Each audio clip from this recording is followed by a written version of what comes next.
We're here at Cauliflower Alley Club 2017, and we found two wrestlers in one, the Killer Tomato and also Gorgeous Ladies of Wrestling star Dallas. And after the award last night, it's just the Glow Girls are back here again today, doing what they do best. And well, actually they wrestle best, but this is what they do second best and probably, but we don't have a ring right now, so they can't do that, but still entertaining the fans, and that's what they do best as well. But now we're here with Dallas, and well, first of all, congratulations on your award last night, much deserved. They won the 2017 Cauliflower Alley Club Women's Wrestling Award, and they won it as a group, and I think there were about 20-some of you last night. What did that mean to you? It was awesome. This is my second time of being honored. I was honored in 2014 as Killer Tomato. That's my first wrestling name. I was hired as Killer Tomato to train the Glow Girls back in 1985. And about 4 months into training, I became Dallas. I got the character Dallas. So this is my second time being honored. I'm in a very elite group of people that have been honored twice here at CAC. I'm very proud of that.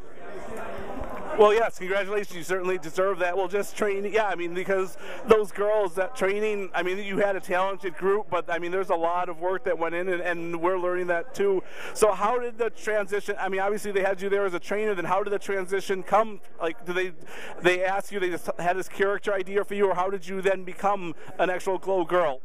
Well, one day the Las Vegas County Fair was here in town, and a bunch of us girls went to the county fair. I bought myself a cowboy hat, and I'm walking around the Riviera, and Matt Simber, our producer, sees me in the hat, and he calls me over. He goes, "Debbie, come here." And I come over, he looks at me, he goes, "You look really cute in that cowboy hat." He goes, "You should be Dallas." So I got the character Dallas. Just so happens my name is Debbie, too. Don't make a joke about that, okay? Well, that's such a cool story. So that maybe that decision of buying the cowboy hat gave you a whole new character and gave us as Glow fans a whole new character. Is there a memorable match that you remember wrestling as Dallas that maybe one of your biggest feuds, or just a match that you were really proud of? Absolutely. I think my best Glow match ever, and I hear this from a lot of my fans, was the Texas Barroom Brawl. That's me and Nanuchka, and that was a really good fight. If you haven't seen it, look it up. It's on YouTube. It's a great fight. Well, yes, and all those matches, well, actually, you can almost name any Glow Girl, and you're going to have a good match against her, because that was just so amazing back then. And we do have the DVDs out now, and so some of the matches, and there are a lot on YouTube. We thank the people who are able to put those on YouTube for us fans, so we can really get the history. But they also have the documentary that they made about, I think, 3 or 4 years ago now, but what a documentary on just their history, and it was really, you can really get it behind the scenes and a little bit more of the history. And then they keep doing more things. They have cruises, they have the Afterglow, they have a new series coming out on Netflix, and so for more history.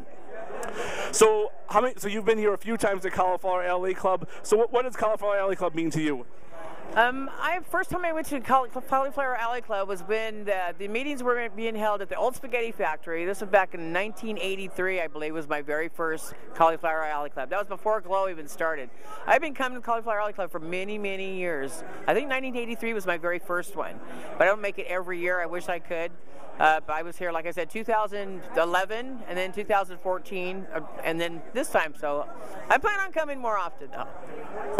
Well, it's a wonderful organization. This is my 6th year here now, and I'm a lifetime member, and it's certainly because it's just my small way of saying thank you to all the people that have entertained me for so many years, and I love being here every year.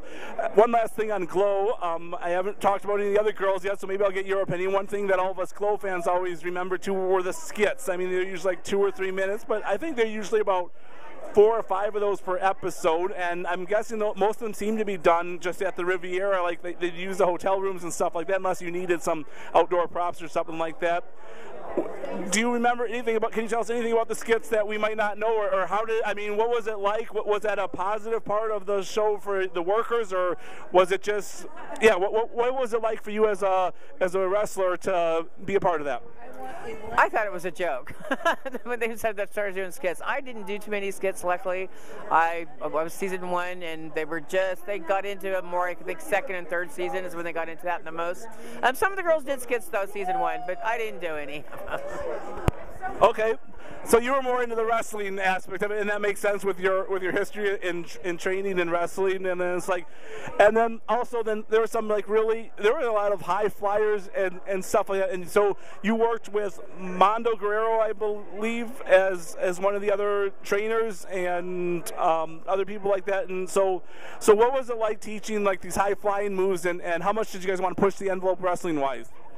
Well, I pushed it because, like I said, I was a pro wrestler 4 years before Glow ever started. So with Mondo, Mondo and I were on the circuit together wrestling. So he didn't train me. I've worked out with him. I've got their book. Him and Gene LaBelle's Finishing Holds Wrestling book. And that's it, self-taught. Okay, well, thank you so much. We're here with Dallas, the Glow Girl, and also known as the Killer Tomato. Is there anything you want to leave all your fans with? No. I love my fans so much, and I wish you were all here. Next time, come here. I'll see you then. Yes, you heard it from her. Come here, visit them, visit the Glow Girls. There's always a contingent of Glow Girls every year at the Cauliflower Alley Club, and so you'll get to see some, and you learn the history of them, and as they continue, or go on one of their cruises or something, get to know them more personally. Their information, you can watch the other videos. We put all the information online. I'll try to put a link down below too, so you guys can link right to it. And just this Glow is awesome, and you don't want to miss it.